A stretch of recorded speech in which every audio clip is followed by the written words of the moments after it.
छावाने 37व्या दिवशी देशांतर्गत बॉक्स ऑफिसवर 2,87,00,000 कमाई केली आहे। तर आतापर्यंत छावाने एकूण 577 कोटी 82 लाख रुपये कमावलेत। फक्त हिंदी चित्रपटसृष्टीतील प्रेक्षकांनाच नाही तर दक्षिण चित्रपटसृष्टीतील लोकांनाही छावाने भुरळ घातली।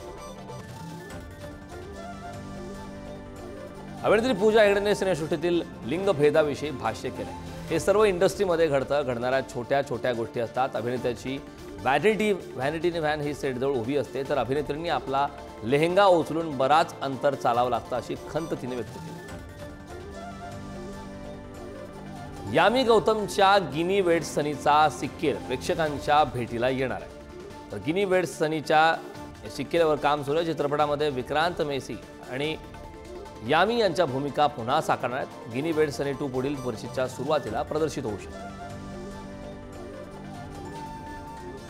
अजय देवगणच्या रेड 2चा टीझर हा 30 मार्चला प्रदर्शित होणार आहे। तर 1 मेला रेड 2 चित्रपटगृहामध्ये प्रदर्शित होणार आहे। राजकुमार गुप्ता दिग्दर्शित या चित्रपटामध्ये अजय आणि वाणी कपूर एकत्र दिसणार आहेत। तर वाणी कपूरने अजयच्या पत्नीची भूमिका यावेळी साकारली।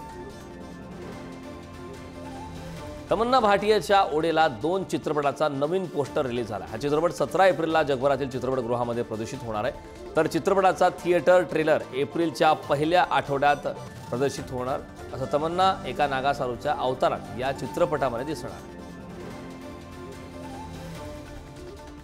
बॉलिवूडचा खिलाडी अक्षय कुमारचा आगामी सिनेमा केसरी 2चा टीझर लवकरच प्रेक्षकांच्या भेटीला येणार आहे। केसरी सिनेमाला आता 6 वर्ष पूर्ण झाले। त्या निमित्ताने अक्षयने सोशल मीडियावर खास पोस्ट शेअर केले।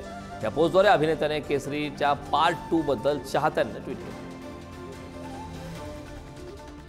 बॉलिवूडचा भाईजान सलमान खानचा आगामी सिनेमा सिकंदरचा ट्रेलर उद्या लॉन्च होणार आहे। या सिनेमात सलमान खान सोबत रश्मिका मंदाना दिसणार आहे। तर 30 मार्चला सिकंदर प्रदर्शित होणार आहे। या चित्रपटामध्ये प्रेक्षकांना सलमान खानचा जबरदस्त अंदाज पाहायला मिळणार आहे।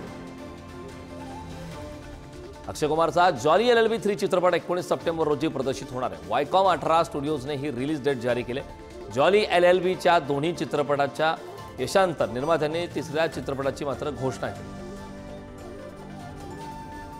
अक्षय कुमारने इंस्टाग्रामवर अरशद वारसी सोबतचा एक व्हिडिओ शेअर केला। या व्हिडिओत दोन्ही कलाकार रक्ताने माखलेली बाईक चालवताना दिसत आहेत। जॉली LLBच्या तिसऱ्या भागात अक्षय आणि अरशद यांच्यात थोड्या अधिक चुरशीचा मुकाबला आता होण्याची शक्यता आहे। सारेगमप लिटल चॅम्प्स शो मधून घराघरात पोहोचवलेले मुग्धा प्रथमेश गुढीपाडव्याच्या मुहूर्तावर पुन्हा व्यवसाय सुरू करणार आहेत। तीच चव, अव्वल दर्जा तसेच गोडवा। गुढीपाडव्यासाठी लघाटे आंबेवाले यांच्याकडे आपली ऑर्डर त्वरित बुक करा अशी पोस्ट प्रथमेशने सोशल मीडियावर शेअर केली।